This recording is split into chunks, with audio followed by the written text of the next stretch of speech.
Everyone, welcome back to my YouTube channel Anutech education. आज की class में हम लोग नरेशन के इम्पेरेटिव सेंटेंस के बारे में बात करेंगे।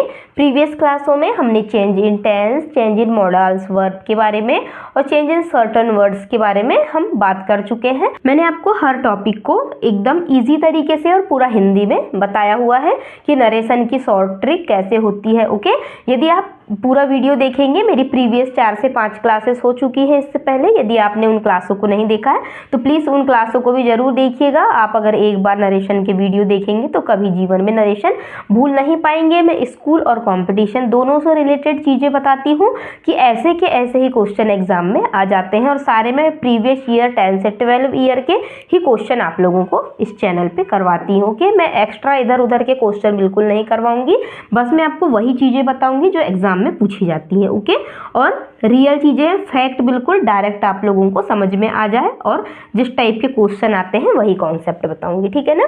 तो इम्पेरेटिव सेंटेंस कि हम नरेशन जब चेंज करते हैं तो हम कैसे पहचान करेंगे उनकी, यदि हमें क्वेश्चन में सैड टू लिखा हुआ मिलता है, ठीक है ना। सैड टू लिखा मिलता है तो हमें पता है कि जैसे ही पास्ट टेंस आया तो उसमें हमारी सारी चीज़ें चेंज हो जाती हैं। लेकिन यदि प्रेजेंट टेंस और फ्यूचर टेंस की बात करें तो उनमें सिर्फ सब्जेक्ट चेंज हो जाता है, बस हो गया। इसके बारे में हम पहले बात कर चुके हैं। ओके, तो यदि हमें 3 प्रकार के हमारे इम्पेरेटिव सेंटेंस होते हैं, एक होता है ऑर्डर, दूसरा होता है रिक्वेस्ट और तीसरा होता है एडवाइस। ओके, तो अब हम इसका जब चेंज करेंगे, हम इनडायरेक्ट स्पीच बनाएंगे जब हम इसकी, तो हम क्या चेंजेस करेंगे इसमें। तो हमें यदि क्वेश्चन में ऑर्डर वाले सेंटेंस है तो हम वहाँ पे ऑर्डर्ड लिखेंगे, ठीक है ना।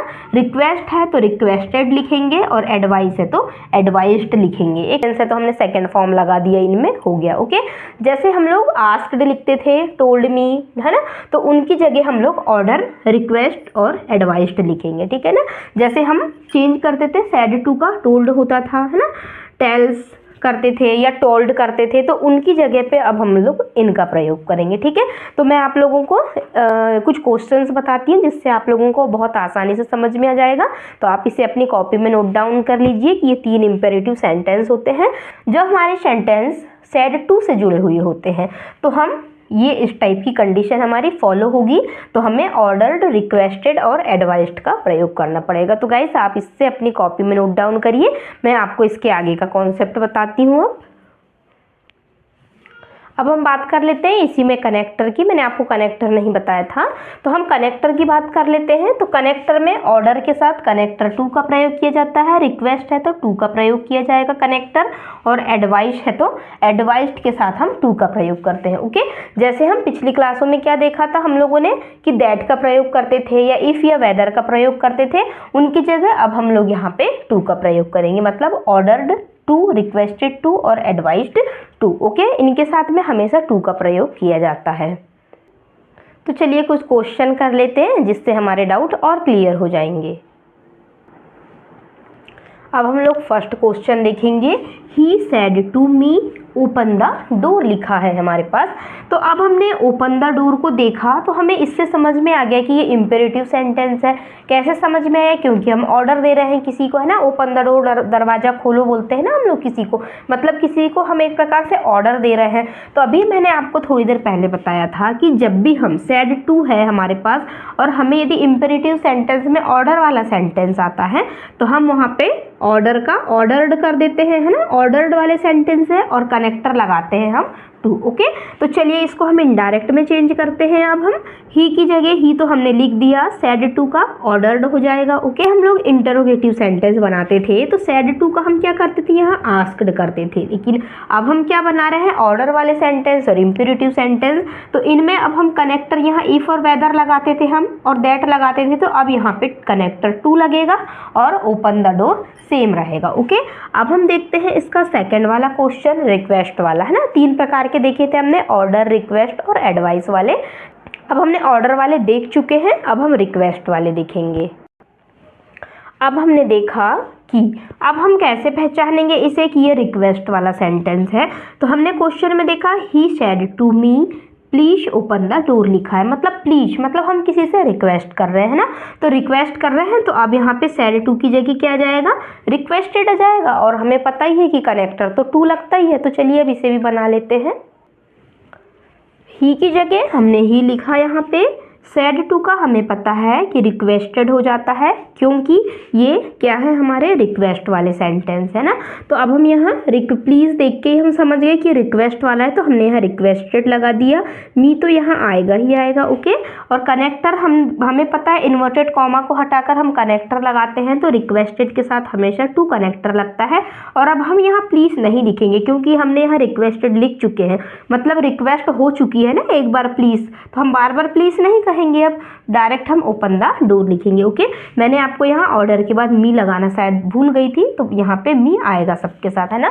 हमें सिर्फ सैड टू की जगह ऑर्डर्ड टू, रिक्वेस्टेड टू बस लिखना है, हो गया। अब हम थर्ड नंबर का एग्जाम्पल देख लेते हैं, एडवाइस वाला, okay. He said to me work hard to succeed, है ना। तो हमने कॉमा के अंदर देखा कि वर्क हार्ड टू सक्सीड लिखा है, तो अब हम कैसे पहचाने इसे कि यह एडवाइस वाला सेंटेंस है। तो हम किसी को भी कहते हैं ना कि अगर तुम हार्ड वर्क करोगे, कठिन परिश्रम करोगे तो सक्सेस हो जाओगे, है ना। कड़ी मेहनत जो भी करता है वो हमेशा सक्सेस ही हो जाता है। तो एक प्रकार से हम किसी को एडवाइस दे रहे हैं ना, तो ये हमारा एडवाइस वाला सेंटेंस है, इससे हम पहचान गए, है ना। इसमें हमने रिक्वेस्ट किया था प्लीज़ बोल के, यहाँ हमने ऑर्डर दिया था ओपन द डोर, लेकिन हम यहाँ किसी को एडवाइस दे रहे हैं कि तुम यदि हार्ड वर्क करोगे तो सक्सेस हो जाओगे, है ना। एग्जाम में अगर आप अच्छी पढ़ाई करोगे तो जरूर पास हो जाओगे, ओके। तो ये एक प्रकार से एडवाइस है। तो अब हम क्या करेंगे, हमें पता है सैड टू की जगह हम लोग क्या करते हैं, एडवाइस्ड लिखते हैं, ओके, है ना। टू को हम डबल से नहीं लिखते, ओके, एडवाइस्ड लिख दिया हमने यहाँ, इसीलिए। ही की जगह हमने ही लिखा, सैड टू का एडवाइस्ड हो गया, मी की जगह मी आ गया, कनेक्टर हटाया, टू लगाया। और अब हम यहाँ बार बार हम अब एडवाइस्ड नहीं लिखेंगे, है ना, यहाँ पे क्यों, हम डायरेक्ट क्वेश्चन लिख देंगे जो दिया है हमारे पास, वर्क हार्ड टू सक्सीड। तो इस प्रकार हमने तीनों प्रकार के इम्पेरेटिव सेंटेंसों को देख चुके हैं, ऑर्डर वाले, रिक्वेस्ट वाले और एडवाइस वाले, ओके। ये एग्जाम में बहुत ज़्यादा पूछे जाते हैं नरेशन के कॉन्सेप्ट। तो गाइस आप लोगों को कनेक्टर पता होना चाहिए, सबसे मेन है कनेक्टर। यदि जब हम इंटरोगेटिव सेंटेंस बनाते हैं तो इंटरोगेटिव के लिए इफ या वेदर का प्रयोग किया जाता है, जब हम अफर्मेटिव वाले सेंटेंस बनाते हैं तो हम दैट का प्रयोग करते हैं ना, और ये जब हम इम्पेरेटिव वाले बनाते हैं तो इनके साथ हमें टू लगाना पड़ता है। तो इन कुछ कनेक्टरों को आपको हमेशा याद रखना है। और हमें पता है कि WH वाले जितने भी होते हैं उनमें कोई कनेक्टर नहीं आता, जो WH वर्ड होता है वही कनेक्टर का काम करता है। तो गाइस आई होप आज की क्लास आपको पसंद आई होगी। मैं इसके आगे के कॉन्सेप्ट, अब ऑप्टेटिव वाले जो सेंटेंस होते हैं जो बहुत ज़्यादा पूछे जाते हैं नरेशन के, कंपटीशन एग्जाम चाहे स्कूल हो सभी में पूछे जाते हैं, तो अब मैं उसे अगली क्लास में बताऊंगी आप लोगों को। यदि मैं एक ही क्लास में बता तो मैं सारे कॉन्सेप्ट एक ही क्लास में दूंगी, लेकिन फिर आप लोगों को मिक्स हो जाता है पूरा पढ़ने में और समझ में नहीं आता।